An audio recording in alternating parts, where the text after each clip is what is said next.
আসসালামু আলাইকুম এভরিওয়ান, আশা করি আপনারা সবাই ভালো আছেন। আল্লাহর রহমতে আমিও ভালো আছি। আজকের ভিডিওর টপিক ট্রেডিং সাইকোলজি ও ইমোশন কন্ট্রোল। আমি ভাই কোনো স্ক্রিপ্ট লেখে ভিডিও বানাই না। আমার ভিডিওতে কোনো এডিট থাকে না। জাস্ট চার্ট ওপেন করি। যেইটা আপনার জীবনে গুরুত্বপূর্ণ টপিক সেইটা আমি বলার চেষ্টা করি। এইজন্য হয়তো অনেকেই আমার চ্যানেল সাবস্ক্রাইব করেন না। তো ভিডিওটা ভালো লাগলে অবশ্যই আমার চ্যানেল সাবস্ক্রাইব করবেন। তো চলেন ভিডিওটা শুরু করি। ট্রেডিং সাইকোলজি ও ইমোশন কন্ট্রোল এর ৫ টা গোপন রুলস যেটা আপনাদের কেউ কখনো বলে নাই। ইউটিউবে কোথাও এমন ভিডিও পাবেন না। এর জন্য সম্পূর্ণ ভিডিও আপনাকে দেখতে হবে। আচ্ছা, ১ নাম্বার রুলস। আপনি কি কখনো এমন পরিস্থিতি পড়ছেন, একটা ট্রেড নিলেন, মার্কেট একটু নিচে নামলো আর আপনি ভয়ে লসে সেল করে দিলেন। ঠিক তারপরেই মার্কেট রকেটের গতিতে দাম করে উপরে বা নিচে চলে গেল। অথবা লাভে থাকার পরেও আরও লাভের আশায় বসে আছেন। শেষে পুরো লাভ তো যাবেই, উল্টো লস নিয়ে মার্কেট থেকে বেরোবেন। যদি উত্তর হয় হ্যাঁ, তবে এই ভিডিওটা আপনার জন্য। আজ আমরা শিখব ট্রেডিংয়ে সময় কিভাবে নিজের ইমোশন বা আবেগকে ১০০% নিয়ন্ত্রণ রাখতে পারবেন। রুলস নাম্বার ১, মনে রাখবেন ট্রেডিং কেবল একটা চার্ট বা ক্যান্ডেলস্টিক প্যাটার্ন না। ট্রেডিং হলো ২০% স্ট্র্যাটেজি আর ৮০% সাইকোলজি।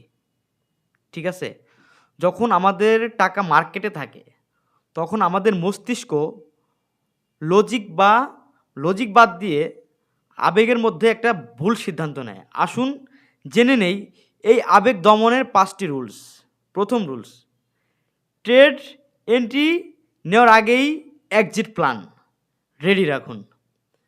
বাই বা সেল বাটন চাপার আগেই আপনাকে জানতে হবে লাভ হলে কোথায় বের হবেন এবং লস হলে ঠিক কতটুকু লস নিয়ে বের হয়ে যাবেন। যখন আপনার প্ল্যান রেডি থাকে তখন ভয় বা লোভ কাজ করার সুযোগ পায় না। দ্বিতীয়ত, পজিশন সাইজিং বা রিস্ক ম্যানেজমেন্ট। কখনো এমন অ্যাকাউন্ট দিয়ে ট্রেড করবেন না যা লস হলে আপনার রাতের ঘুম নষ্ট হয়ে যাবে।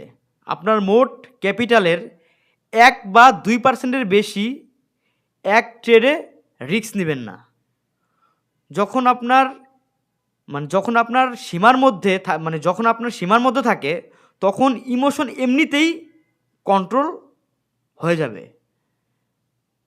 ৩ নাম্বার, রিভেঞ্জ ট্রেডিং। একজন রাগান্বিত ট্রেডারের যেটা করা উচিত, রিভেঞ্জ ট্রেডিং রিভেঞ্জ ট্রেডিং থেকে সবথেকে আগে দূরে থাকবেন। ধরুন আপনার একটা ট্রেড লস হলো। আমাদের স্বাভাবিক প্রবৃত্তি হলো এখনই আরেকটা ট্রেড নিয়ে লস রিকভারি করা। এটা কখনোই করবেন না। লস হলে ল্যাপটপ বা কম্পিউটার মানে হাঁটতে কম্পিউটার বা ল্যাপটপ বন্ধ করে হাঁটতে বেরোন, ঘুরতে বেরোন, ফ্যামিলিকে সময় দেন। লস রিকভারির মানসিকতা আপনাকে আরও বেশি লসের দিকে ঠেলে দেয়। ৪ নম্বর রুলস, ট্রেডিং জার্নাল লিখুন। আপনি কেন ট্রেড নিলেন, কী ভুল ছিল, তখন আপনার মানসিক অবস্থা কেমন ছিল, এসব একটা জায়গায় নোট করে রাখুন। সপ্তাহ শেষে বা দিন শেষে এটা পারলে আপনি নিজের আবেগের প্যাটার্ন বুঝতে পারবেন এবং পরের বার সতর্ক হয়ে যাবেন।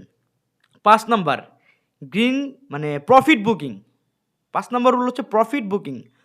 লোভ সংবরণ সবথেকে আগে করতে হবে। মার্কেট যখন আপনাকে আপনার টার্গেট অনুযায়ী প্রফিট দিচ্ছে তখন আরও বাড়বে। ঠিক আছে? অনেকেই ভেবে বসে থাকেন প্ল্যান অনুযায়ী প্রফিট বুক করতে হবে। মনে রাখবেন পেপার প্রফিট বা স্ক্রিনে দেওয়া লাভ আপনার নয়, যতক্ষণ না আপনি একটা গোল সেট না করবেন। ৮ নম্বরে আসেন। তো সুতরাং আমি যেটা আপনাদের বলবো, মার্কেট কোথাও পালাচ্ছে না, কিন্তু আপনার ক্যাপিটাল ফুরিয়ে গেলে আপনি ট্রেড করতে পারবেন না। রোবটের মতো লজিক দিয়ে ট্রেড করবেন না কখনোই। মানুষের মতো আবেগ দিয়ে, ধৈর্য নিয়ে প্রফেশন মানে প্রসেস ফলো করুন। মানে ভালো একটা প্রসেস আপনাকে ফলো করতে হবে।